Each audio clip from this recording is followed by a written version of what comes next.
날씨가 풀려서 봄이 냉큼 우리 곁에 온 것 같습니다. 아침에 차를 먹으면서 바위에 새가 부리를 이렇게 비비는 걸 보니까 봄은 가까이 온 것 같아요. 옛날에 한 스님이 날씨가 풀리고 입춘이 지나니까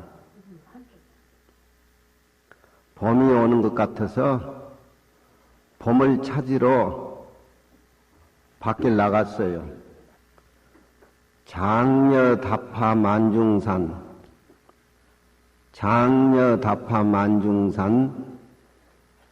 명아주 작대기를 허리침에 기대고 다파 만중산 만산이나 된 거듭산을 밟아서 파했어.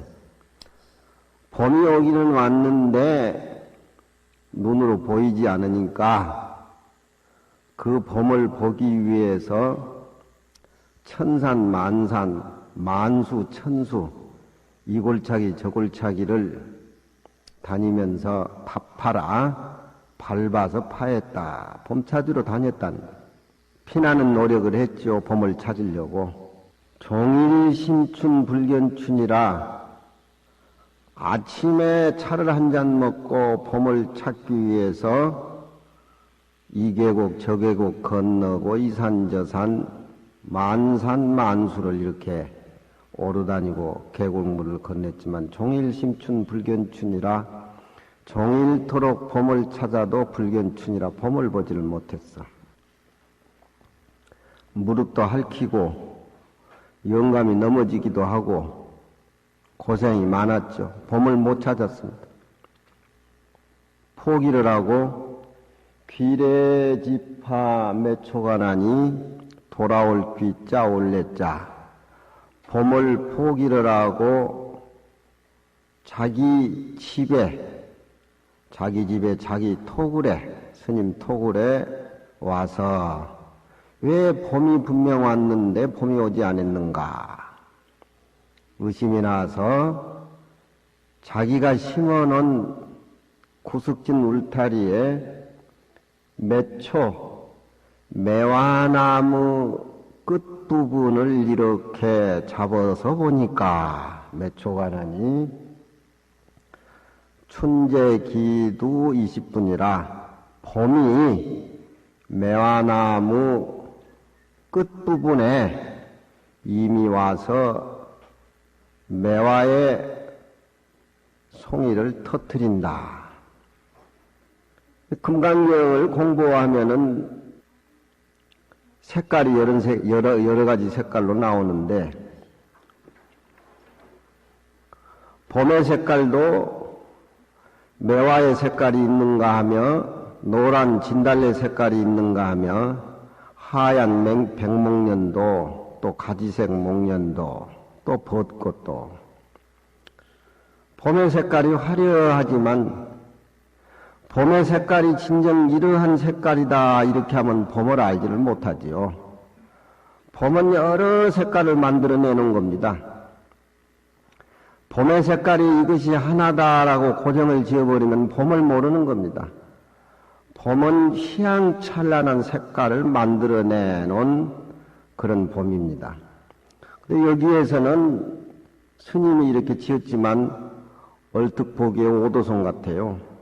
봄을 멀리서 찾을 것이 아니라 그 봄은 내 응어리지 내 가슴 속에서 내 마음에서 내면에 들어있는 봄을 찾아야 된다. 그 봄이 비로소 참된 봄이다.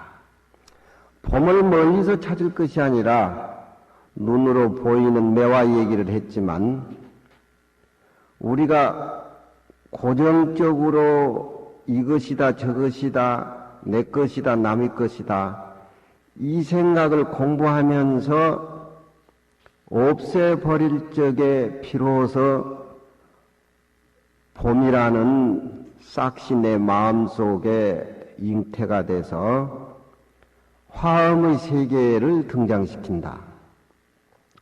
이 봄은 눈앞에 보이는 색깔로 봄을 볼 것이 아니라 우리가 금강경이라는 이 마음을 발심했을 적에 이것이 바로 봄이다. 금강경을 발심을 하고 금강경 내용을 소화시켰을 적에 거기에는 무수한 색깔들이 우리 마음속에서 삐져나온다. 부처님은 그 봄의 색깔을 확실히 자유자재하시기 때문에 팔만장경이라든가 모든 아상을 초월해서 모든 중생을 위해서 설법을 하고 계시고, 우리는 우리의 이 마음이 바로 이 봄이다라고 경전을 통해서 느끼고 깨달았을 적에 아집과 법집을 없애고 육바라밀을 행해서 남을 위해서 이타행을 했을 적에 거기에 찬란한 봄의 색깔이 거기서 바로 묻어나오는데, 그 봄의 색깔이 모습으로 볼 것이 아니라 모습이 끊어진 내 마음자리에서 본다. 이 시는 작자를 알 수가 없지만 봄 얘기를 늘어놓았을 적에는 눈앞에 보이는 봄이 아니라 우리가 깨달으려고 마음을 일으켰을 적에 봄은 결코 객관적인 뭔데 어떤 다른 공간에서 오는 것이 아니라 바로 내 마음 공간에서 봄이 움트게 된다. 이건 하나의 깨달음을 얻는 오도송인데 저렇게 표현하기가 참 힘들고, 또 저렇게 여유 있는 소리를 할 적에는 진정한 내 마음의 봄을 깨달은 겁니다.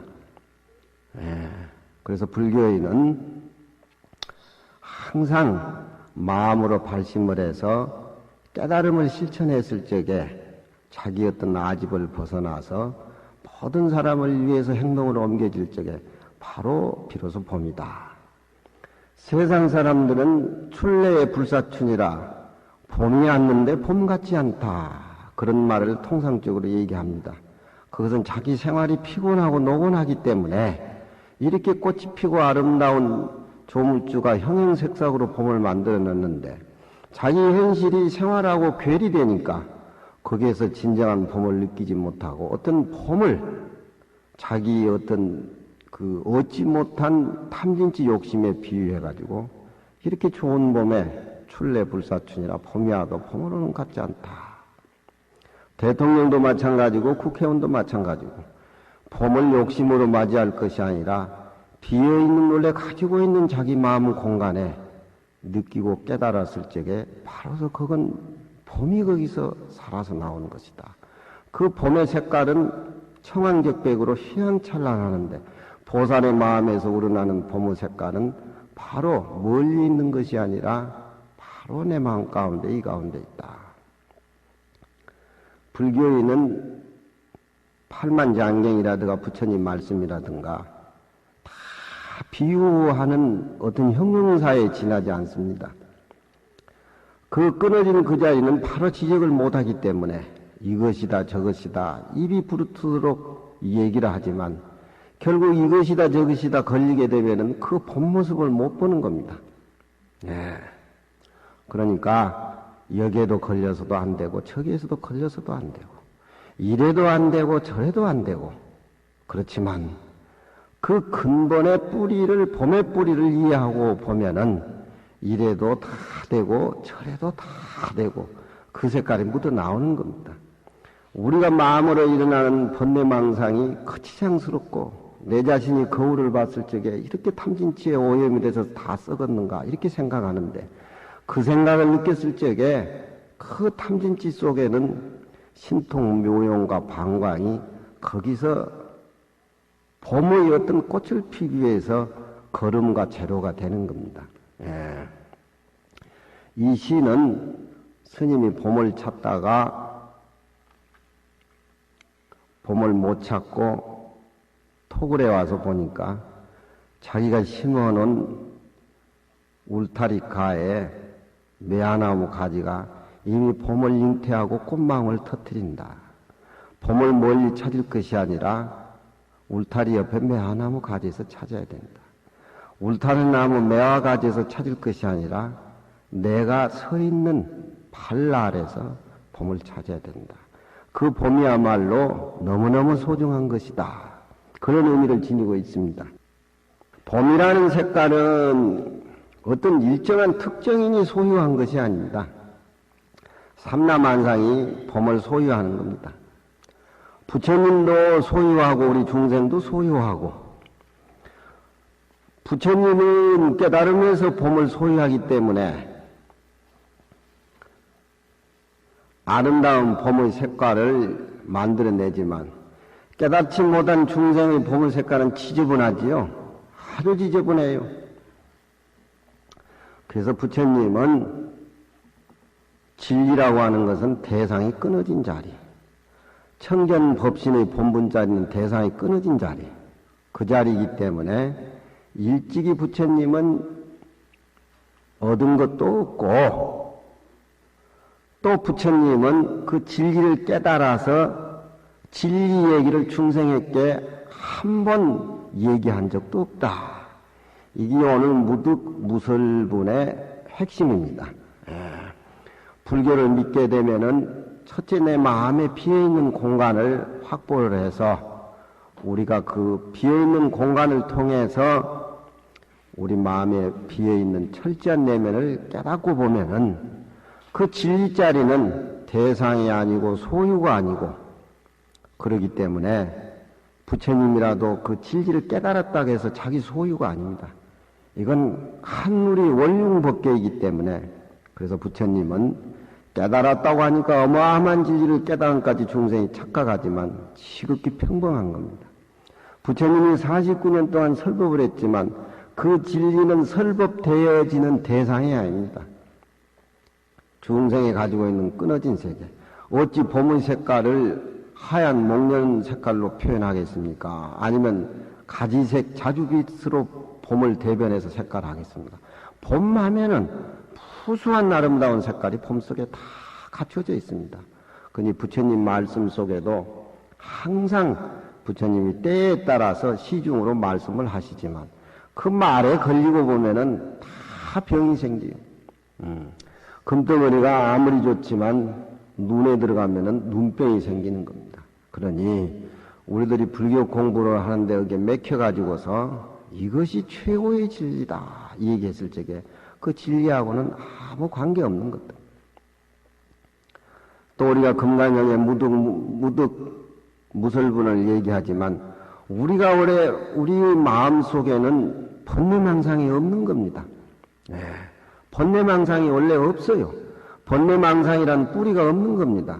우연히 그저 파란 하늘에 구름이 끼고 구름이 끼다 보니까 바람이 불고 그렇게 해서 봄비가 내리는 겁니다. 그렇지만 구름이라고 하는 것은 없던 것이 생긴 것이지 고정적으로 있는 것이 아닙니다. 그렇지만 파란 하늘은 존재한 겁니다. 구름이 끼어 있다라고 해가지고 파란 하늘이 없어진 것이 아닙니다. 예. 파식망상 필부득이라. 의상스님의 화엄경 법성계 보면은 파식망상 필부득이라. 파자는 불과 파자지요. 파식망상 필부득이라.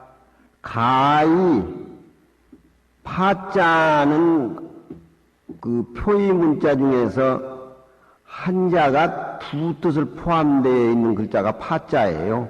그래서 그 자를 불가파자라 그러지요. 불가파자. 합자도 이제 논어에 보면 합을합자입니다. 공자님이 제자들을 앉혀놓고 어찌하여 평소에 너희들의 깨달은 얘기를 나한테 말하지 아니하냐 이런 말이 논어에 많이 나옵니다. 예. 파식망상 필부득이란 말은 법성계에 나오는 화엄경의 깊은 근간을 이루고 있는 뿌리의 말씀인데, 망상이라고 하는 것은 가히 파하지 않으려고 해도, 망상이라고 하는 것은 기도를 통해서 경전을 통해서 참선을 통해서 일어나는 이 망상을 없애야지 그렇게 안 하더라도 필부득 반드시 얻지 못한다. 망상이라는 것은 끝내 가서는 그렇게 않으려고 해도 망상이라는 건 저절로 없어지는 것이다. 그러니까 우리가 금강경 공부를 하면서 이해하기 힘들고 나는 왜 이렇게 부글부글 망상이 끓는가, 탐진치가 많은가, 왜 그렇게 과거 전생부터 업력이 두터운가, 그런 생각할 거 없어요. 금강경 내용만 충실히 하면은 큰 걱정 안 해도 그건 원래 없는 것이니까. 원래 없는 것에 내가 앙달해가지고 이걸 없애야 되니 못 해야 되니 시간 낭비할 거 없다 이 말이야. 원래 청정법신 비로자나 버리고 원래 유아독전 천상천하 유아독전이고 원래 부처님과 똑같은 법신부를 내가 소유하고 있는데 내가 교육을 받고 해가지고 아프고 뭐 한다고 해가지고 참회진을 하고 그냥 막 어버리가 빠지니 뭐니 어쩌니 어떤 그런 것들이 이 환경의 진수적인 세계에서는 아무 의미가 없어요.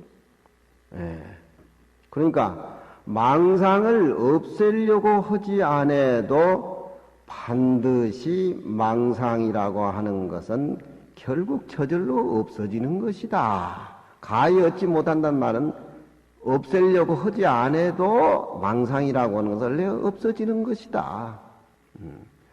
이런 말들을 불경 속에서 우리가 이해를 해가지고 들찍지근한 감초맛을 우리가 느끼면은 그동안 내가 그냥 세상 생활 모든 생활 속에서 이것저것 모르고 지내다가 불법을 만나서 공부를 하려고 하니까 이렇게 더덕더덕 망상덩어리가 붙느냐 걱정할 거 없어요. 그건 원래 없는 것이니까.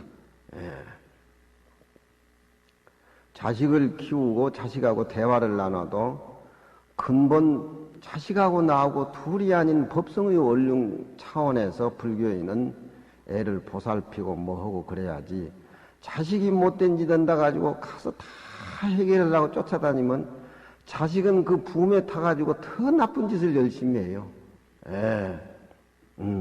따라갈 거 없어요.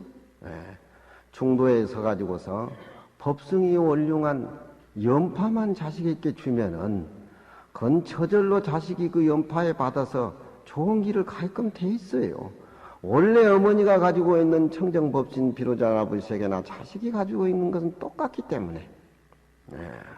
그래서 진리라고 하는 것은 꼭 외적으로 얻어지는 것이 아니고 가장 앉아서 우리가 생각하는 이 바로 우리 마음속에 이 범이 있다는 걸 알고 범이 있다고 하는 것을 철저히 깨닫고 그 마음마저도 초월하고 잊어버린 것이 이것이 참된 범이고 참된 우리 마음입니다.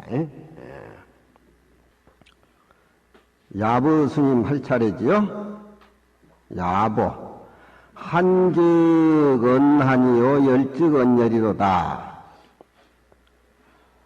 내가 생활 속에서 찹다라고 생각하면은 곧 차분 것이다라고 얘기를 하고 뜨겁다라고 하면은 곧 뜨거운 것을 말합니다. 이건 무슨 얘기냐?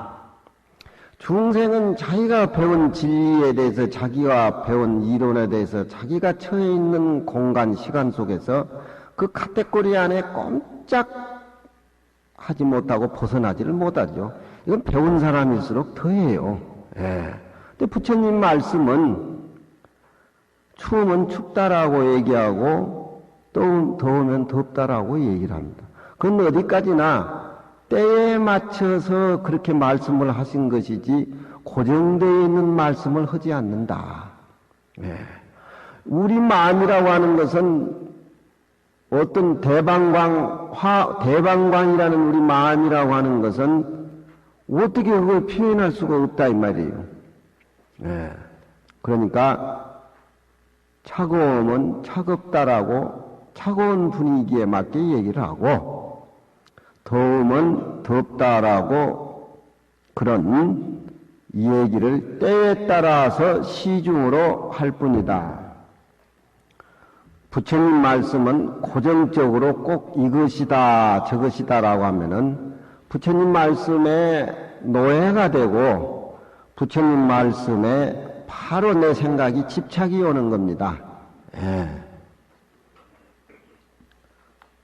부처님 말씀은 우리 중생을 깨닫게 해서 성인을 만드는 소중한 말씀이지만 깨달아가지고 성인의 입장에서 볼 적에는 부처님 말씀은 참고대 말에 지나지 않는다. 그걸 경전에서 누누이 얘기합니다.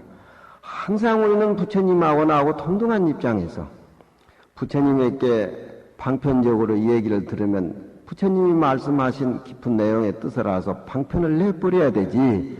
그 방편에 매여 있으면은 그것은 하나의 노예가 되고 고여있는 물같이 썩고 마는 겁니다. 이 금강경에서는 이 장면을 부처님 살림살이는 일정한 것이 없는 법을 부처님이 설하는 것을 안욕따라 삼약삼불이라고 고정된 이치가 없는 것을 항상 말씀하시는 것을 부처님 법문이라고 얘기를 한다. 그 얘기입니다. 응?